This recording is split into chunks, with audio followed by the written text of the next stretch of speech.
I have a kolpin snow plow. Kolpin outdoors ATV switchblade plow, part number 17-0000. It's a universal plow that works very well with 2020 cfmoto cforce 400S. If anybody wanted to know if kolpin plow universal switchblade will fit the 2020 cfmoto, I haven't seen anybody made a video with that, but yes, it does. Fits perfectly fine. A little complication during the installation. This eye bolt here was a little short. You got to really stretch that spring to get it in there, and being a disabled person and stuff, it was hard for me to stretch that spring. I gotta get help to stretch that spring. If this eye bolt was a little longer, it would have made life much easier. Now the U-bolts on the underneath with the bracket is very long, and these vehicles are just a little rig for a little off-road use, very low, not very high like a truck or a car, you know, a truck. Very low. So the U-bolts are very long. It will poke your body while you're underneath. The U-bolts are a little shorter, but then again, it's universal. You could cut the U-bolts if you figure or seen that it's very long. It's me struggling with this thing daily on it until I finally get it done. I bought a Harbor Freight winch, the remote-less and remote, and have it mounted up just like this, and it works perfectly fine and picks up this plow very good. It's a 2500 series Badland. It's a nice little setup for the sidewalks or a little snow in your driveway. Wouldn't recommend it for heavy snow. I have a tractor cover down there for heavy snow, which what happens when you live in congested neighborhood. And I even have a 4Runner, Toyota 4Runner with a plow there. That's an ATV winch type setup plow that I used to use, that can't handle these congested driveways. And snow from the roof comes down and compacts so much you can't go nowhere. So I just tested this little 4-feet plow in my driveway. The skid plate, I am not getting very clean. Well, it's slush anyway. It's ice and rain, so it's melting. It's slush. I'm not getting a very clean plowing with it, but it's fine, maybe because of my skid plate is too protruding.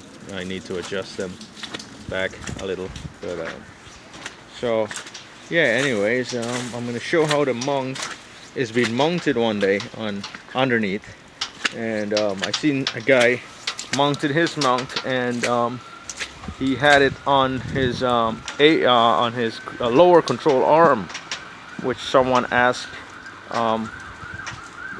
or mentioned that it's not safe, but I guess the guy wouldn't figure out to correct it. He thinks it works fine or whatever. I mean, a lower control arm is a movable part. I wouldn't put a U-bolt on a lower control arm. The setup fits very well, but I wasn't sure if it was a kolpin plow he had on his. But let me see if I can get a good picture of it here. If you look down here, if you can see, this camera can pick it up clearly. You can see my lower control arm is cleared nicely without my bracket. My bracket is right next to it there, and the other setup would be like right there. So you have to remove the skid plates from underneath, or the splash shield from underneath your bike. Also the middle belly pan one, because you got to modify it back to fit back with this bracket. The belly pan one would need simple modification to fit this bracket, but the front one would be A little hard to adjust to fit, but it may work. I mean, if you know what you're doing, you can do some trimming and bolt it up somehow so you can save your underbody from getting all messed up with all kind of salt and snow or dirt and mud, whatever. But anyway, this plow is durable. Some people say bad things about this plow, but it is very sturdy. It is a good plow. I would not, I mean, it's not like it's on a truck, it's on an ATV. Some people put bad ratings on this plow that it's not well made or well built or whatever, but this thing is perfectly fine for a small rig. ATV, you don't expect a heavy duty plow on an ATV. Besides, this cfmoto or cforce 400S motor has some tight suspension, which is very good. When you pick the plow up, it's only moving the spring about 1/4 of an inch, which is surprising to me. So they really put a stiff suspension on this machine.